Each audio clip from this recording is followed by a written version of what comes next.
ಕರ್ನಾಟಕ ರಾಜ್ಯ ಪ್ರಚಾರ ಸಮಿತಿಯ ರಾಜ್ಯಾಧ್ಯಕ್ಷರಾದಂಥ ಶ್ರೀ ವಿನಯ್ ಕುಮಾರ್ ಸೊರಕೆ ಅವರು, ಜಿಲ್ಲಾ ಕಾಂಗ್ರೆಸ್ಸಿನ ಅಧ್ಯಕ್ಷರು ಹಿರಿಯರಾದಂಥ ಶ್ರೀ ಹರೀಶ್ ಕುಮಾರ್ ಅವರು, ಮತ್ತು ನಮ್ಮ ಹಿರಿಯ ಉಪಾಧ್ಯಕ್ಷರಾದಂಥ JR ಲೋಬ ಅವರು, ಜಿಲ್ಲಾ ಪ್ರಚಾರ ಸಮಿತಿಯ ಅಧ್ಯಕ್ಷರಾದಂಥ ಶ್ರೀ ಡೆನ್ನಿಸ್ ಅವರು, ಮೊಹಮ್ಮದ್ ಅಲಿ ಅವರು ಮತ್ತು ಎಲ್ಲ ಹಿರಿಯರು ಇರ್ತಕ್ಕಂಥ ಈ ಪತ್ರಿಕಾಗೋಷ್ಠಿಯಲ್ಲಿ ದೇಶದಲ್ಲಿರ್ತಕ್ಕಂಥ ಇಡೀ ದೇಶದ ಅಸ್ಮಿತೆಯ ಭಾಗವಾಗಿರ್ತಕ್ಕಂಥ, ಪ್ರಜ್ಞೆಯ ಭಾಗವಾಗಿರ್ತಕ್ಕಂಥ ರಾಮ ಮಂದಿರದ ಹಣ ಲೂಟಿ, ಅದು ಯಾರೋ ಹೊರಗಿನ ಕಳ್ಳರು ಬಂದು ಲೂಟಿ ಮಾಡಿದ್ದಲ್ಲ. ಆ ಡಕಾಯಿತಿಯನ್ನು ನಡೆಸಿದ್ದು ಯಾರು ಅಂತಂದರೆ ಒಳಗಿನವರೇ. ಯಾರನ್ನ ಟ್ರಸ್ಟಿಗಳನ್ನಾಗಿ ನರೇಂದ್ರ ಮೋದಿಯವರು, ಅಮಿತ್ ಶಾ ಅವರು ಮತ್ತು ಆದಿತ್ಯನಾಥ್ ಅವರು RSSನ ಸೂಚನೆಯ ಆಧಾರದ ಮೇರೆಗೆ, ಯಾಕೆಂದರೆ ಕರ್ನಾಟಕದ ಒಬ್ಬ ಗೋಪಾಲ್ ರಾವ್ ಅಂತಿದ್ದಾರೆ, ಅವರು RSSನ ಪೂರ್ಣಾವಧಿ ಕಾರ್ಯಕರ್ತರಾಗಿ ಕರ್ನಾಟಕದಲ್ಲಿ ಕೆಲಸ ಮಾಡಿದವರು. ಅವರನ್ನು ಒಳಗೊಂಡಂತೆ ವಿನಯ್ ಕುಮಾರ್ ಸೊರಕೆ ಅವರು ಪ್ರಸ್ತಾಪ ಮಾಡಿದ ಚಂಪತ್ ರಾಯ್ ಇವರೆಲ್ಲರೂ ಸಹಿತ RSS ಮತ್ತು BJPಯ ಕಾರ್ಯಕರ್ತರು, ಪದಾಧಿಕಾರಿಗಳು, ಬೆಂಬಲಿಗರು. ಈ ತಂಡ ಏನು ಹಣ ಡಕಾಯಿತಿಯನ್ನು ಮಾಡಿದೆ, ಬಂಗಾರ, ಬೆಳ್ಳಿ, ನಗದು. ಸೊ ವಿಶೇಷವಾಗಿ ಈಗ ಕಾಂಗ್ರೆಸ್ ಪಕ್ಷ ಜನರ ಎದುರುಗಡೆ ಈ ವಿಚಾರವನ್ನು ಗಮನಕ್ಕೆ ತರ್ತಕ್ಕಂಥ ಪ್ರಯತ್ನವನ್ನು ಯಾಕೆ ಮಾಡ್ತಾ ಇದೆ ಅಂದರೆ, 1989ನೇ ಇಸ್ವಿಯಿಂದ BJPಗೆ ಮತ್ತು RSSಗೆ ರಾಮಧ್ಯಾನ ಪ್ರಾರಂಭ ಆಗಿದೆ. 1989ನೇ ಇಸ್ವಿ. ಅದಕ್ಕಿಂತ ಪೂರ್ವದಲ್ಲಿ ಈ ದೇಶದಲ್ಲಿ ಭಾರಿ ದೊಡ್ಡ ರಾಮಭಕ್ತಿಯ ಒಂದು ಪರಂಪರೆ ಇತ್ತು. ಆಗೆಲ್ಲ ರಾಮಭಕ್ತಿಯ ಜಪ ನಮ್ಮದು ಏನು ಅಂತಂದರೆ, ಭಜನೆ ಏನು ಅಂದರೆ ಶ್ರೀರಾಮ ಜಯ ರಾಮ ಜಯ ಜಯ ರಾಮ. ಇವರು ಅದನ್ನು ಘೋಷಣೆಯನ್ನು ತಂದರು. ಜೈ ಶ್ರೀರಾಮ್ ಎನ್ನುವ ಘೋಷಣೆ ಜೊತೆಗೆ 89ನೇ ಇಸ್ವಿಯಿಂದ ಇವರಿಗೆ ರಾಮನ ನೆನಪಾಯಿತು. 89ನೇ ಇಸ್ವಿಯ ರಾಮನ ನೆನಪಾದಾಗಲೆಲ್ಲ ಎಲ್ಲ ರಾಜಕೀಯ ಪಕ್ಷಗಳು, ಈ ದೇಶದ ಎಲ್ಲ ರಾಜಕೀಯ ಪಕ್ಷಗಳು, ಕಾಂಗ್ರೆಸ್ ಅನ್ನು ಸೇರಿಕೊಂಡಂತೆ ಹೇಳ್ತಾ ಇದ್ದದ್ದೇನು ಅಂದರೆ, ವಿವಾದ ನ್ಯಾಯಾಲಯದಲ್ಲಿದೆ, ನ್ಯಾಯಾಲಯದ ಅಂತಿಮ ತೀರ್ಪಿನ ನಂತರ ನ್ಯಾಯಾಲಯದ ತೀರ್ಪಿಗೆ ಒಳಪಟ್ಟು ಈ ಸಮಸ್ಯೆಯನ್ನು ಇತ್ಯರ್ಥಪಡಿಸಿಕೊಳ್ಳೋಣ ಅಂತ. ಯಾರು ಈ ವಿಚಾರವನ್ನು ಬಿಟ್ಟು ಬೇರೆ ಏನೂ ಮಾತಾಡಿಲ್ಲ ಯಾರು. ಆದರೆ ಎಲ್ಲ ರಾಜಕೀಯ ಪಕ್ಷಗಳನ್ನು ಸಹಿತ, ಅವರ ಮಿತ್ರ ಪಕ್ಷಗಳ ಕೆಲವನ್ನು ಹೊರತುಪಡಿಸಿ ಎಲ್ಲ ರಾಜಕೀಯ ಪಕ್ಷಗಳನ್ನು ಭಾರಿ ದೊಡ್ಡ ಮಟ್ಟದ ರಾಮನ ವಿರೋಧಿಗಳು ಎನ್ನುವ ರೀತಿಯ ಬಿಂಬಿಸುವ ಪ್ರಯತ್ನವನ್ನು ಮಾಡಿ, ಒಂದು ರಾಜಕೀಯ ಪಕ್ಷದ ಸಿಂಬಲ್ ಅನ್ನು, BJPಯವರ ಕಮಲದ ಗುರುತನ್ನು ಅಡ್ವಾಣಿಯವರ ರಥಯಾತ್ರೆಯ ಎರಡೂ ದಿಕ್ಕಿನಲ್ಲೇ ಹಾಕಿ, RSSನ ಧ್ವಜವನ್ನು ಮತ್ತು BJP ಧ್ವಜವನ್ನು ಒಟ್ಟಿಗೆ ಕಟ್ಟಿ ಮೆರವಣಿಗೆಯನ್ನು ಮಾಡಿ,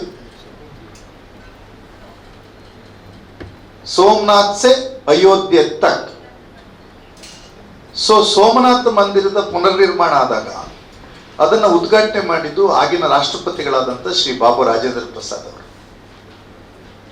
ರಾಮ ಮಂದಿರದ ಉದ್ಘಾಟನೆ ಆಗಲಿಕ್ಕೆ ಕಾರಣ ಆಗಿದ್ದು ಬಾಬಾ ಸಾಹೇಬ್ ಅಂಬೇಡ್ಕರ್ ಅವರು ಕೊಟ್ಟಿರ್ತಕ್ಕಂಥ ಸಂವಿಧಾನದ ಆಧಾರದ ಮೇರೆಗಿರುವ ದೇಶದ ಸುಪ್ರೀಂ ಕೋರ್ಟಿನ ಅಂತಿಮ ತೀರ್ಪಿನ ನಂತರ ಏನು ರಾಮ ಮಂದಿರದ ಉದ್ಘಾಟನೆ ಆಗುತ್ತೆ, ಅವಾಗ ಸಹಿತ ಈ ದೇಶದಲ್ಲಿ ಒಬ್ಬ ರಾಷ್ಟ್ರಪತಿಯಾಗಿ, ಅದರಲ್ಲೂ ಒಬ್ಬ ಮಹಿಳಾ ರಾಷ್ಟ್ರಪತಿಯಾಗಿ ಶ್ರೀಮತಿ ದ್ರೌಪದಿ ಮುರ್ಮು ಅವರು ಇದ್ರು. ಸೊ ಅಯೋಧ್ಯೆಯಿಂದ, ಸೋಮನಾಥದಿಂದ ಅಯೋಧ್ಯೆಯವರೆಗೆ ಹೋಗಿರ್ತಕ್ಕಂಥ ಯಾತ್ರೆಯ ಭಾಗ ಅಂತ ಹೇಳಿ ಅದು ಉದ್ಘಾಟನೆಯನ್ನು, ಕ್ರೆಡಿಟ್ ಅನ್ನು ತೆಗೆದುಕೊಂಡಂಥ ಪ್ರಧಾನಮಂತ್ರಿಗಳು ಉದ್ದೇಶಪಟ್ಟು ಅವತ್ತು ಸೊರಕೆ ಅವರು ಹೇಳಿದಂತೆ ರಾಜಕೀಯದ ಕ್ರೆಡಿಟ್ ಮೈಲೇಜ್ ಅನ್ನು ತಗೊಳ್ಬೇಕು ಅನ್ನೋ ಏಕಮಾತ್ರ ಉದ್ದೇಶದಿಂದ ದ್ರೌಪದಿ ಮುರ್ಮುವನ್ನು ಹೊರಗಿಟ್ಟು ಆ ಉದ್ಘಾಟನೆಯಲ್ಲಿ ಭಾಗವಹಿಸಿದರು. ಬೇರೆ ಬೇರೆ ವಿಚಾರಗಳಿಗೆ ಮಾತಾಡ್ತಾರೆ. ಒಂದು ಹಳ್ಳಿಯ ಒಂದು ಚಿಕ್ಕ ಮಗು ಪತ್ರ ಬರೆದಿದ್ರೆ ಆ ಮಗುವಿನ ಹ್ಯಾಂಡ್ ರೈಟಿಂಗ್ ಭಾರಿ ಚೆನ್ನಾಗಿದೆ ಅಂತೇಳಿ ಮನ್ ಕಿ ಬಾತ್ ಅಲ್ಲಿ ಮಾತಾಡ್ತಿದ್ದಾರೆ.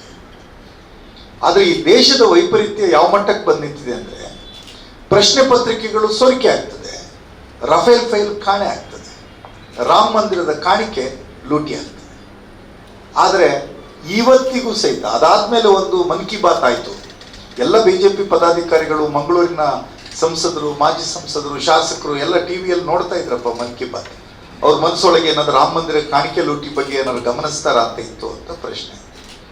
ಆದರೆ ಈ ಬಗ್ಗೆ ಒಂದೇ ಒಂದು ಚಕಾರವನ್ನು ಎತ್ತದ ಇರುವ ಇವರು ಚಂಪತ್ ರಾಯಿಂದ ಸಾಕ್ಷಾತ್ ಭಗವಂತ ಎಂದು ಹೊಗಳಿಸಿಕೊಂಡಂತ ನಮ್ಮ ದೇಶದ ಪ್ರಧಾನಮಂತ್ರಿಗಳಿಗೆ ಅವರ ದಿವ್ಯ ದೃಷ್ಟಿಗೆ ರಾಮ ಮಂದಿರದ ಕಾಣಿಕೆಯ ಲೂಟಿ, ಅದರಲ್ಲೂ ಸುಮಾರು ಹತ್ತಿರ 2,000 ಕೋಟಿಯವರೆಗೆ ಲೂಟಿ ಆಗ್ತಿದೆ ಅಂತ ಆಗಿದೆ ಅಂತ ಹೇಳಿ ಅವ್ರದ್ದೇ ಸಂಸ್ಥೆಯ ಪದಾಧಿಕಾರಿಗಳು ಹೇಳುವ ಮಟ್ಟದಲ್ಲಿ ಇವತ್ತು ಲೂಟಿ ಆಗ್ತಾ ಇರೋ ಹೊತ್ತಿನಲ್ಲಿ ಈವರೆಗೂ ಮಾತನ್ನ ಆಡ್ತಾ ಇಲ್ಲ ಅಂತಂದ್ರೆ ಈ ಲೂಟಿಗೂ ಅವರಿಗೂ ಪ್ರಧಾನಮಂತ್ರಿಗಳ ಕಚೇರಿಗೂ ನೇರವಾದ ಸಂಬಂಧ ಇದೆ ಅನ್ನುವಂಥದ್ದು ನಮಗೆ ಮೇಲ್ನೋಟಕ್ಕೆ ಅರ್ಥ ಆಗ್ತಾ ಇದೆ. ಇವತ್ತು ಚಂಪತ್ ರಾಯ್ ಅವ್ರನ್ನ ಬಂಧಿಸಿಲ್ಲ, ಅರುಣ್ ಮಿಶ್ರಾ ಅವ್ರನ್ನ ಬಂಧಿಸಿಲ್ಲ. ಇವ್ರನ್ನ ಬಂಧಿಸಿರೋದು ಯಾರನ್ನ ಅಂದ್ರೆ ಈ ಲೂಟಿಯ ಕಾಲಾಳುಗಳು, ಡಕಾಯಿತಿಯ ಕಾಲಾಳುಗಳನ್ನು ಮಾತ್ರ ಬಂಧಿಸಿದ್ದಾರೆ. ಸಂಚುಕೋರರನ್ನ ರಕ್ಷಣೆ ಮಾಡುವ ಕೆಲಸವನ್ನ SIT ಮಾಡ್ತಾ ಇದೆ. ಅಪರಾಧಿಗಳಿಗೆ ಉತ್ತರ ಪ್ರದೇಶದಲ್ಲಿ ಉಳಿಗಾಲ ಇಲ್ಲ, ಅಪರಾಧಿಗಳಿಗೆಲ್ಲರಿಗೂ ಬುಲ್ಡೋಜರ್ ಶಿಕ್ಷೆ ಅಂತ ಹೇಳ್ತಕ್ಕಂಥ ಆದಿತ್ಯನಾಥ್ರವರು ಅವರ ಬುಲ್ಡೋಸರ್ಗಳಿಗೆ ಈಗ ಮೋಸ್ಟ್ಲಿ ಪೆಟ್ರೋಲ್ ಡೀಸೆಲ್ ಏರಿಕೆ ಆಗಿರೋದ್ರಿಂದ ಅವರ ಬುಲ್ಡೋಸರ್ಗೆ ಪೆಟ್ರೋಲ್ ಡೀಸೆಲಿನ ಕೊರತೆ ಇದೆ ಅಂತ ಕಾಣ್ತಾ ಇದೆ. ಸೊ ನಾವು ಇವತ್ತು ಪ್ರತಿಪಾದನೆ ಮಾಡ್ತಾ ಇರೋದು, ಇವರು ರಾಮ ಮಂದಿರದ ಹಣದ ಲೂಟಿಯ ಮುಖೇನ ದ್ರೋಹ ಮಾಡಿದ್ದು ಯಾರಿಗೆ ಅಂದ್ರೆ ಬಾಬಾ ಸಾಹೇಬ್ ಅಂಬೇಡ್ಕರ್ ಪ್ರಣೀತವಾಗಿರ್ತಕ್ಕಂಥ ಈ ದೇಶದ ಸುಪ್ರೀಂ ಕೋರ್ಟ್ಗೆ. ಮತ್ತೆ ಯಾರಿಗೆ ದ್ರೋಹ ಮಾಡಿದ್ರು ಅಂದ್ರೆ ಇವರು ಬಿತ್ತಿದ ವಿಚಾರಗಳನ್ನು ನಂಬಿಕೊಂಡು ಕರಸೇವೆಗೆ ಅಂತ ಹೋಗಿ ಅವತ್ತಲ್ಲಿ ಗೊಂದಲಗಳಾದಾಗ, ಗಲಾಟೆ ಘರ್ಷಣೆಗಳಾದಾಗ, ಲಾಠಿ ಚಾರ್ಜ್, ಗೋಲಿಬಾರ್ಗಳ ಪರಿಣಾಮದಲ್ಲಿ ಮೃತರಾಗಿರ್ತಕ್ಕಂಥ ಆ ಕರಸೇವಕರು ಅಂತ ಹಣಪಟ್ಟಿಯನ್ನು ಕಟ್ಕೊಂಡಿದ್ರಲ್ಲ, ಅವರುಗಳಿಗೆ, ಅವರ ಕುಟುಂಬಕ್ಕೆ ದ್ರೋಹವನ್ನು ಮಾಡಿದ್ದಾರೆ. ಯಾವ ಕರಸೇವಕರು ಸತ್ತೋದ್ರು ಅಂತ ತಿಳಿದು ಅವರ ಚಿತಾಭಸ್ಮ ಅಂತ ಹೇಳಿ ತಂದು ಊರಲ್ಲಿ ಮೆರವಣಿಗೆ ಮಾಡಿ ಆ ಚಿತಾಭಸ್ಮದ ಡಬ್ಬಿಯ ಪಕ್ಕದಲ್ಲಿದ್ದಂತಹ ಮತ್ತೊಂದು ಡಬ್ಬಿಗೆ ಕಾಣಿಕೆಯನ್ನು ಹಾಕಿಸ್ಕೊಂಡ್ರಲ್ಲ, ದೇಣಿಗೆಯನ್ನು ಸಂಗ್ರಹ ಮಾಡಿದ್ರಲ್ಲ, ಆ ಚಿತಾಭಸ್ಮಗಳಿಗೆ ದ್ರೋಹವನ್ನು ಮಾಡಿದ್ದಾರೆ. ಮತ್ತು ಉಡುಪಿಯ ಶ್ರೀ ವಿಶ್ವಪ್ರಸನ್ನ ತೀರ್ಥರು ಕಾಂಗ್ರೆಸ್ ಹೇಳ್ತಿದ್ದ ವಿಚಾರವನ್ನು ಅವ್ರು ಈಗ ಹೇಳಿದ್ದಾರೆ. ಆ ಕಾರಣಕ್ಕೆ ಕಾಂಗ್ರೆಸ್ ಈ ಕಾರಣಕ್ಕಾಗಿ ಅವರನ್ನು ಅಭಿನಂದಿಸ್ತಾ ಇದೆ. ಕಾಂಗ್ರೆಸ್ ಹೇಳ್ತಾ ಇತ್ತು ಊರೂರಲ್ಲೂ ರಾಮ ಭಕ್ತರಿದ್ದಾರೆ, ಊರೂರಲ್ಲೂ ರಾಮ ಮಂದಿರಗಳಿವೆ, ಜೊತೆಗೆ ಬಡವರಿಗೆ ಮನೆಗಳನ್ನು ಕಟ್ಟಬೇಕಾಗಿದೆ ಅನ್ನುವಂಥದ್ದನ್ನು ಏನು ಹೇಳ್ತಾ ಇದ್ರು ಅದನ್ನ ವಿಶ್ವಪ್ರಸನ್ನ ತೀರ್ಥರು ಮೊನ್ನೆ ಹೇಳಿದ್ದಾರೆ. ಅದೇನು ಅಂದ್ರೆ ಅಲ್ಲಿಗೆ ಕಾಣಿಕೆ ಕೊಡುವ ಬದಲು ನಾವು ಇಲ್ಲಿ ಬಡವರಿಗೆ ಮನೆ ಕಟ್ಟಿಸಿಕೊಟ್ರೆ ಒಳ್ಳೆದಾಗ್ತದೆ ಅಂತ ಹೇಳಿದ್ದಾರೆ. ಆ ಕಾರಣಕ್ಕಾಗಿ ವಿಶ್ವಪ್ರಸನ್ನ ತೀರ್ಥರನ್ನ ಈ ಸಂದರ್ಭದಲ್ಲಿ ಆ ಮಟ್ಟಿಗೆ ಅಭಿನಂದನೆಯನ್ನು ಸಲ್ಲಿಸ್ತೇವೆ. ಮತ್ತು ಅವರು ಮುಂದುವರೆದ ವಿಚಾರವನ್ನು ಹೇಳಿದ್ದಾರೆ, RSS ಸಹಿತ ನೋಂದಣಿ ಮಾಡ್ಕೋಬೇಕು ಅಂತ. ಅವ್ರು ಯಾಕೆ ಅದನ್ನು ಹೇಳಿದ್ದಾರೆ ಅಂದ್ರೆ RSS ಈಗ ಹೇಳ್ಬಿಟ್ಟಿದೆ, ಮೊನ್ನೆ ಬೆಳಗಾವಿಯ ಬೈಠಕ್ಕಿಗಿಂತ ಮುಂಚೆ ಅದರ ಸಹ ಸರಕಾರ್ಯವಾಹರು ಪತ್ರಿಕಾಗೋಷ್ಠಿಯನ್ನು ಮಾಡಿ ದತ್ತಾ ಹೊಸಬಾಳೆ ಅವರು ಕರ್ನಾಟಕದ್ದು ನಮಗೆ ನೋವಾಗಿದೆ ಅಂತ ಹೇಳಿದ್ದಾರೆ. ನಿಮಗೆ ನೋವಾಗೋದು ಪ್ರಶ್ನೆ ಅಲ್ಲ, ಇದು ಇಡೀ ಭಾರತದ ಆಸ್ತಿಕ ಬಂಧುಗಳಿಗೆಲ್ಲರಿಗೂ ಸಹಿತ ನಿಮ್ಮಿಂದ ದ್ರೋಹವಾಗಿದೆ ಅನ್ನೋದು ಬಾರಿ ಮುಖ್ಯ. ನಿಮ್ಮಿಂದ ದ್ರೋಹವಾಗಿದೆ ಅನ್ನೋದು ಬಾರಿ ಮುಖ್ಯ. ಹಾಗಾಗಿ ಅವರು ಪ್ರತಿ ಹಂತದಲ್ಲಿ ಹೇಳ್ತಾರೆ, ಅದೇನಂದ್ರೆ ಇನ್ನು ಸ್ವಲ್ಪ ದಿವಸ ಚಂಪತ್ ರಾಯ್ಗೂ RSSಗೂ BJPಗೂ ಸಂಬಂಧ ಇಲ್ಲ, ಜೈಲಿಗೆ ಹೋದವರಿಗೂ ನಮಗೂ ಸಂಬಂಧ ಇಲ್ಲ ಅಂತ ಹೇಳ್ತಾರೆ.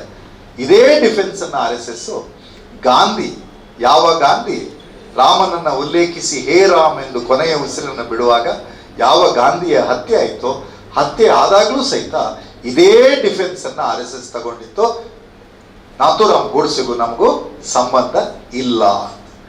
ಅದೇ ರೀತಿ ಇವತ್ತು ರಾಮ ಮಂದಿರದ ದೋಖ ಆದವರಿಗೂ ಅವರಿಗೂ ಅವರು RSS ಸದಸ್ಯರು ಹೌದಾ ಅಲ್ವೋ, BJPಗರ ಬೆಂಬಲಿಗರು ಹೌದಾ ಅಲ್ವೋ ಅನ್ನೋದನ್ನ ಇವತ್ತಿಗೂ ಸಹಿತ ಸ್ಪಷ್ಟಪಡಿಸಲಿಕ್ಕೆ RSS ಜನರ ಎದುರುಗಡೆ ವಿಫಲ ಆಗ್ತಿರೋದು ಸಹಿತ ಈ ಹೊತ್ತಿನಲ್ಲಿ ಗಮನಿಸಿ ವಿಶ್ವಪ್ರಸನ್ನ ತೀರ್ಥರು ಏನು ಹೇಳಿದ್ದಾರೆ, RSS ನೋಂದಣಿ ಮಾಡಿಸ್ಕೊಳ್ಳಿ ಅಂತ ಹೇಳಿದ್ದಾರೆ. ಈಗಲಾರು ಅವರು ವಿಶ್ವಪ್ರಸನ್ನ ತೀರ್ಥರ ಮಾತನ್ನ RSS ಪಾಲಿಸುತ್ತೆ ಅಂತ ಹೇಳಿ ಕಾಂಗ್ರೆಸ್ ನಂಬಿದೆ. ಹಾಗಾಗಿ ನಾವು ಕಾಂಗ್ರೆಸ್ ಈಗ SIR ವಿಚಾರದಲ್ಲಿ ಕ್ರಿಯಾಶೀಲವಾಗಿ ಕೆಲಸವನ್ನ ಮಾಡ್ತಾ ಇದ್ದೀವಿ. SIR ಪ್ರಕ್ರಿಯೆಯನ್ನ ಕಾಂಗ್ರೆಸ್ ವಿರೋಧ ಮಾಡ್ತಾ ಇದ್ರು. ಚುನಾವಣಾ ಆಯೋಗ ಕೊಂಡಿರ್ತಕ್ಕಂಥ ಪ್ರಕ್ರಿಯೆಗೆ ಬೆಂಬಲಾರ್ಥವಾಗಿ ಕೆಲಸ ಮಾಡತಕ್ಕಂಥದ್ದು ಕರ್ತವ್ಯ ಅಂತ ತಿಳಿದು ಕೆಲಸ ಮಾಡ್ತಿರ್ತಕ್ಕಂಥ ಹೊತ್ತಿನಲ್ಲಿ ರಾಮನ ಕಾಣಿಕೆಯ ಹುಂಡಿಯನ್ನು ಕದ್ದವರು ನಮ್ಮ ಮತಗಳನ್ನು ಕದಿಯಲಿರಲಾರರೇ ಅನ್ನುವಂಥ ಅನುಮಾನ ನಮ್ಮ ನಡುವೆ ಇವತ್ತು ಬೆಳೆದು ನಿಂತಿದೆ. ಹಾಗಾಗಿ SIRನಲ್ಲಿ ಮತವನ್ನು ಉಳಿಸಿಕೊಳ್ಳುವುದು ಸಹಿತ ಪ್ರತಿ ಭಾರತೀಯನ ಹೊಣೆಗಾರಿಕೆ ಆಗಬೇಕು. BJPಯ ಮತದಾರರಿರಲಿ, ಕಾಂಗ್ರೆಸ್ಸಿನ ಮತದಾರರಿರಲಿ, ಯಾವುದೇ ಪಕ್ಷದ ಮತದಾರರಿರಲಿ, ಅವರನ್ನ ಪಕ್ಷಗಳ ಆಧಾರದಲ್ಲಿ ಅವರ ಮತಗಳನ್ನು ಉಳಿಸಬೇಕು, ತೆಗಿಬೇಕು ಅನ್ನುವಂಥ ನಿಲುವನ್ನು ಕಾಂಗ್ರೆಸ್ ಹೊಂದಿಲ್ಲ. ಕಾಂಗ್ರೆಸ್ಸು ಭಾರತೀಯರೆಲ್ಲರಿಗೂ ಸಹಿತ ಮತದಾನದ ಹಕ್ಕು ಉಳಿಬೇಕು ಅಂತ ಪ್ರತಿಪಾದಿಸ್ತಾ ಇದೆ. ಸೊ ಆ ಕಾರಣಕ್ಕಾಗಿ ಈ ದೇಶದ ಸುಪ್ರೀಂ ಕೋರ್ಟ್ ಎರಡೂ ವಿಚಾರಗಳಲ್ಲಿ, ಒಂದು ಅಸ್ಸಾಂನಲ್ಲಿ ಏನು 25 ಜನರನ್ನ ಎಲ್ಲ ದಾಖಲೆಗಳನ್ನು ಕೊಟ್ಟರೂ ಸಹಿತ ಅವ್ರನ್ನ ಮತದಾನದ ಪಟ್ಟಿಯಿಂದ ತೆಗೆದುಹಾಕಿತ್ತು, ಆ ವಿಚಾರದಲ್ಲಿ ಇವತ್ತು ಪುನರ್ ಪರಿಶೀಲನೆಗೆ ಸುಪ್ರೀಂ ಕೋರ್ಟ್ ಆದೇಶ ಮಾಡಿದೆ. ಆ ಕಾರಣಕ್ಕಾಗಿಯೂ ಮತ್ತು ರಾಮ ಮಂದಿರದ ಲೂಟಿ ಹಗರಣದ ಕಾರಣಕ್ಕಾಗಿ ಕೇಂದ್ರ ಸರ್ಕಾರಕ್ಕೆ, ಆ ಟ್ರಸ್ಟ್ಗೆ ಮತ್ತು ಆದಿತ್ಯನಾಥರ ಸರ್ಕಾರಕ್ಕೆ ತುರ್ತು ವಿಚಾರಣೆಗಾಗಿ ನೋಟಿಸನ್ನು ಜಾರಿ ಮಾಡಿರೋ ಕಾರಣಕ್ಕಾಗಿಯೂ ಸಹಿತ ಭಾರತದ ಸುಪ್ರೀಂ ಕೋರ್ಟನ್ನು ಹೃತ್ಪೂರ್ವಕವಾಗಿ ಅಭಿನಂದಿಸುತ್ತೆ ಕಾಂಗ್ರೆಸ್ ಪಾರ್ಟಿ. ಧನ್ಯವಾದ. ಪ್ರತಿ ಜನರಿಗೆ ಅವರ ಹಸಿವನ್ನು ನೀಗಿಸಬೇಕು ಅನ್ನೋದು ಕಾಂಗ್ರೆಸ್ಸಿನ ಸಿದ್ಧಾಂತ. ಆ ಸಿದ್ಧಾಂತದ ಮುಂದುವರಿಕೆ ಭಾಗವಾಗಿಯೇ ಫುಡ್ ಸೆಕ್ಯೂರಿಟಿ ಆ್ಯಕ್ಟನ್ನು ತಂದ್ವಿ. ಫುಡ್ ಸೆಕ್ಯೂರಿಟಿ ಆ್ಯಕ್ಟನ್ನು ಮನಮೋಹನ್ ಸಿಂಗ್ ಸರ್ಕಾರದಲ್ಲಿ ತಂದ ಆಧಾರದಲ್ಲೇ ಈ ಕರ್ನಾಟಕದಲ್ಲಿ ಅನ್ನಭಾಗ್ಯ ಯೋಜನೆಯನ್ನು ಜಾರಿಗೆ ತಂದ್ವಿ. ನೀವು ಅಕ್ಷತೆಯನ್ನು ಹಂಚಿದ್ರಿ. ನಾವೆಲ್ಲರೂ ಸಹಿತ ಯಾರು ಹಿಂದೂ ಧರ್ಮದ ರೀತಿ ರಿವಾಜುಗಳಲ್ಲಿ ನಂಬಿಕೆಯನ್ನು ಇಟ್ಟಿದ್ದೇವೆ, ನಾವು ಅಕ್ಷತೆಯನ್ನು ನಾವು ಅದನ್ನು ಎಲ್ಲೂ ಬಿಸಾಡೋದಿಲ್ಲ. ಆ ಅಕ್ಷತೆಯನ್ನು ಎರಡು ರೀತಿಯಲ್ಲಿ ಉಪಯೋಗಿಸ್ತೇವೆ. ಅದೇನು ಅಂತಂದರೆ, ಒಂದು ಆ ಅಕ್ಷತೆಯನ್ನು ನಮ್ಮ ತಲೆ ಮೇಲೆ ಇಟ್ಕೊಳ್ತೇವೆ ಕೊಟ್ಕೊಡ್ಲೆ, ಇಲ್ಲಾದರೆ ಇನ್ನೂ ಮುಂದುವರೆದು ಅದನ್ನು ನಾವು ತಿಂತಕ್ಕಂಥ ಅನ್ನದಲ್ಲೋ ಆಹಾರದಲ್ಲೋ ಪಾಯಸದಲ್ಲೋ ಮಿಶ್ರಣವನ್ನು ಮಾಡಿ ಅದನ್ನು ಶ್ರದ್ಧೆಯಿಂದ ಸ್ವೀಕಾರ ಮಾಡ್ತೀವಿ. ಸೊ ನಮ್ಮ ನಾಯಕರು ಏನು ಹೇಳಿದ್ದಾರೆ, ಅನ್ನಭಾಗ್ಯದ ಅಕ್ಕಿ ನಮ್ಮದೇ ಅಕ್ಕಿ, ಅದೊಂದು ಮೆಟಾಫರ್. ನೀವು ಜನರಿಗೆ ಉಪಯೋಗ ಆಗ್ತಕ್ಕಂಥ ಯಾವ ಯೋಜನೆಗಳನ್ನು ಜಾರಿಗೆ ತರದೆ ನಾವು ಕೊಟ್ಟಿರೋ ಅನ್ನಭಾಗ್ಯದ ಅಕ್ಕಿಗೆ ನೀವು ಅದನ್ನು ಅರಿಶಿಣವನ್ನು ಮಿಶ್ರಣ ಮಾಡಿ ಇದು ಮಂತ್ರಾಕ್ಷತೆ ಅಂತ ಕೊಟ್ಟು, ಬರೀ ಮಂತ್ರಾಕ್ಷತೆ ಕೊಟ್ಟಿದ್ದಲ್ಲ, ಜೊತೆ ರಶೀದಿ ಬುಕ್ಕನ್ನು ಹಿಡ್ಕೊಂಡು ಬಂದಿದ್ರು RSS ಕಾರ್ಯಕರ್ತರು, RSS ಮತ್ತು BJP ಕಾರ್ಯಕರ್ತರು. ಬರೀ ಜನರಿಗೆ ಮಂತ್ರಾಕ್ಷತೆ ಕೊಟ್ಟಿದ್ದಲ್ಲ, ಅವತ್ತು ಹಣ ಸಂಗ್ರಹವನ್ನು ಮಾಡಿದ್ರು. ಆ ಹಣ ಸಂಗ್ರಹವನ್ನು ಮಾಡಿರುವ ಕಾರಣಕ್ಕಾಗಿ ಈ ದೇಶದ ಸುಪ್ರೀಂ ಕೋರ್ಟ್ನ ನಿಗಾವಣೆಯ ತೀರ್ಪಿನ ಆಧಾರದಲ್ಲಿ ನಿರ್ಮಾಣ ಆಗಿರೋ ಟ್ರಸ್ಟಿನ ಕಾರಣಕ್ಕಾಗಿ ಕಾಂಗ್ರೆಸ್ ಪದೇ ಇದನ್ನು ಅವರು ಗೆಳೆಯರು ಕೇಳಿದಂಥ ಪ್ರಶ್ನೆಗೂ ಸೇರಿ ನಮಗೆ ಹೊಣೆಗಾರಿಕೆ, ಜವಾಬ್ದಾರಿ ಮತ್ತು ಬದ್ಧತೆ ಇದೆ ಮತ್ತು ಅಧಿಕೃತ ವಿರೋಧ ಪಕ್ಷವಾಗಿಯೂ ಸಹಿತ ನಮ್ಗೆ ಹೊಣೆಗಾರಿಕೆ ಇದೆ. ನಾವು ಪದೇ ಪ್ರಶ್ನೆ ಮಾಡ್ತೇವೆ, RSSನವರು ನಾವು ಈ ಟ್ರಸ್ಟಿಗಳನ್ನು ನೇಮಕ ಮಾಡಿ ನಮ್ಮದೇ ಸ್ವಯಂ ಸೇವಕರು ಲೂಟಿಯನ್ನು ಹೊಡೆದಿದ್ದಾರೆ ಅನ್ನುವ ಒಂದು ಲೈನ್ ಶಬ್ದವನ್ನು ಹೇಳಿದ್ರೆ ಅಷ್ಟರ ಮಟ್ಟಿಗೆ RSSನ ಪ್ರಾಮಾಣಿಕರನ್ನು ಒಪ್ಕೊಳ್ಳೋಕ್ಕೆ ನಾವು ತಯಾರಿದ್ದೇವೆ. ಆದರೆ ಅದನ್ನು ಅವ್ರು ಮಾಡ್ತಾ ಇಲ್ಲ. ನಮಗೆ ನೋವಾಗಿದೆ ಅಂತಷ್ಟು ಮಾತ್ರ ಹೇಳ್ತಿದ್ದಾರೆ. ಅವ್ರು ಯಾರು?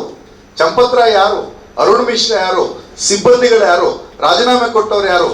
ವಿಶ್ವಪ್ರಸನ್ನ ತೀರ್ಥರ ಮಾತಿಗೆ ಏನೂ ಹೇಳ್ತಾ ಇಲ್ವೇ? ಅವ್ರ ಪರಮಗುರುಗಳಲ್ವೇ ಅವರು?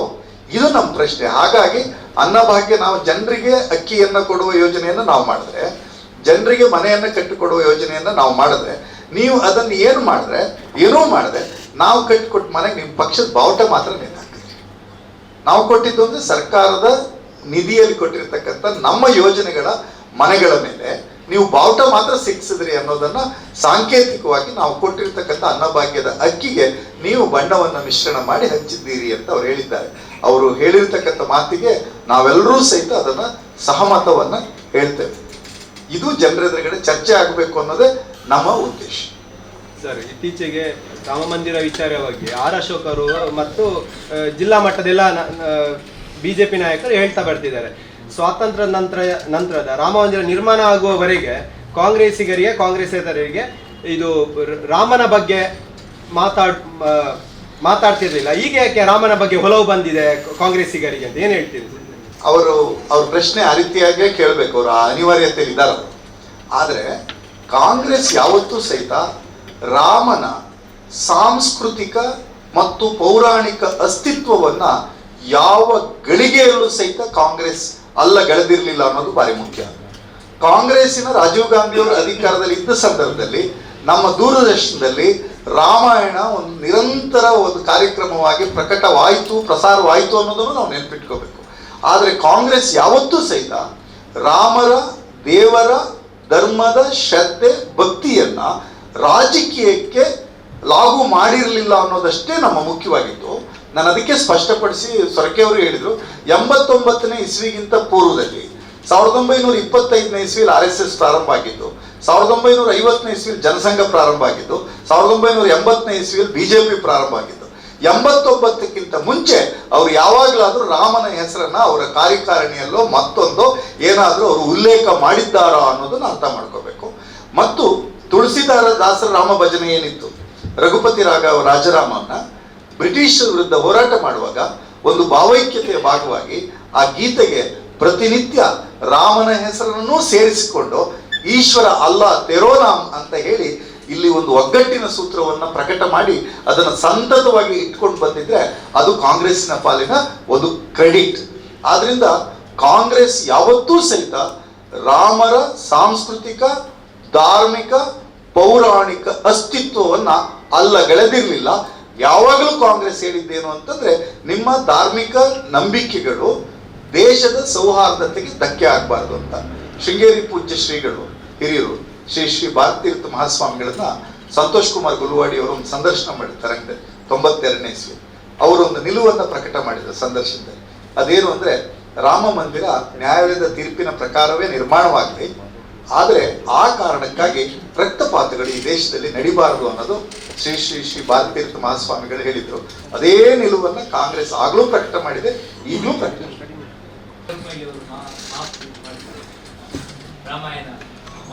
ಹಿರಿಯರು ಹೇಳಿದ್ದು ಸತ್ಯ ಇದೆ.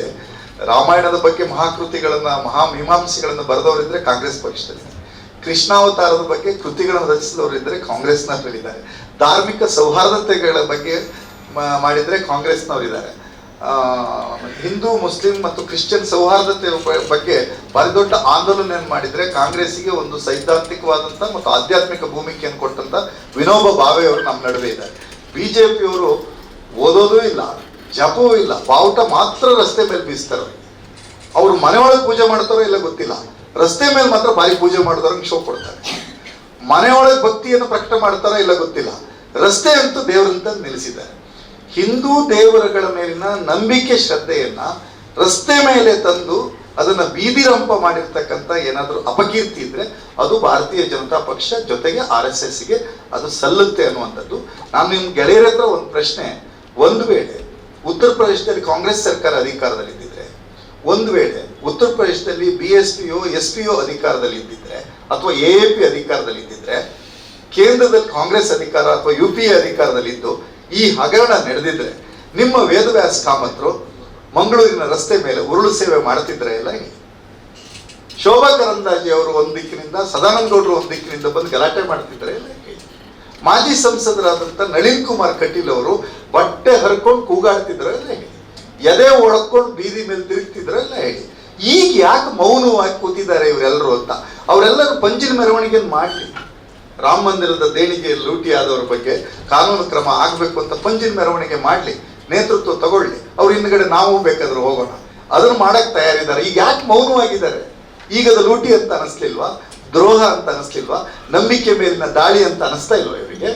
ಅಂದ್ರೆ ಇವರು ಚುನಾವಣಾ ರಾಜಕಾರಣಕ್ಕೆ ಇವರು ತಿಂದ್ರೆ ಚಂದ, ಇವರು ತಿಂದ್ರೆ ಅದು ಭಕ್ತಿಯ ಭಾಗ, ಇವರು ತಿಂದ್ರೆ ಬೇರೆಯವ್ರ ಕಾಲದಲ್ಲಿ ಆಗದೇ ಇರುವ ಆರೋಪಕ್ಕೂ ಸಹಿತ ಆರೋಪ ಮಾಡಿ. ಅದರಿಂದ UPA ಕಾಲದಲ್ಲಿ ಹೇಗೆ ನಡೀತು, ಕಾಮನ್ವೆಲ್ತ್ ಹಗರಣ, 2G ಹಗರಣ, ಆಗ ಕಾಂಗ್ರೆಸ್ ಸರ್ಕಾರ ಹೇಗೆ ನಡ್ಕೊಳ್ತು, ಇವ್ರು ಹೇಗೆ ನಡ್ಕೊಳ್ತಿದ್ದಾರೆ ಅನ್ನೋದು ಮುಖ್ಯ. ಮುಂದುವರೆದು ಒಂದು ಪಾಯಿಂಟ್ ಹೇಳ್ತೀನಿ, ತಪ್ಪು ತಿಳ್ಬೇಡಿ. ಸೋಮು ವಾಂಗ್ಚಕ್ ಇವತ್ತು 18ನೇ ದಿನದ ಉಪವಾಸ ಸತ್ಯಾಗ್ರಹದಲ್ಲಿ ನಮ್ಮನ್ನು ಆಳ್ತಿದ್ದಂಥ ಬ್ರಿಟಿಷರು ಗಾಂಧಿ ಉಪವಾಸ ಕೂತ್ರೆ ಬಂದು ಗಾಂಧಿ ಯಾವ ವಿಚಾರಕ್ಕಾಗಿ ಉಪವಾಸ ಕೂತಿದ್ರಿ ಅಂತ ಕೇಳ್ತಾ ಇದ್ರು. ಹಾಗಾದ್ರೆ ಬ್ರಿಟಿಷ್ಗಿಂತ ಕೆಟ್ಟೋಗ್ಬಿಟ್ರೆ BJP ಅವರು?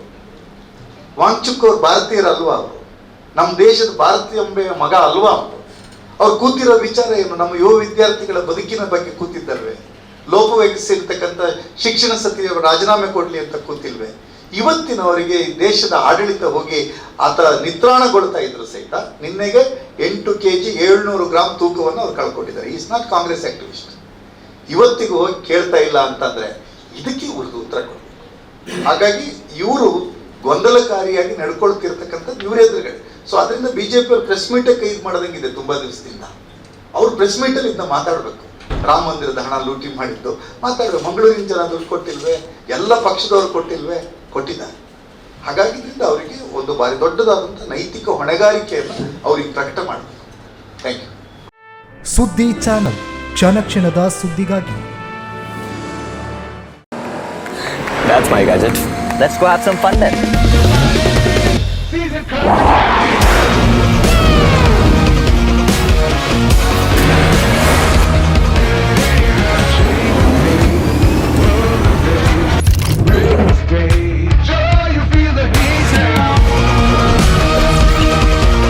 Introducing the hot and techy Brezza SCNG. Cool new SCNG tech for a cool new generation.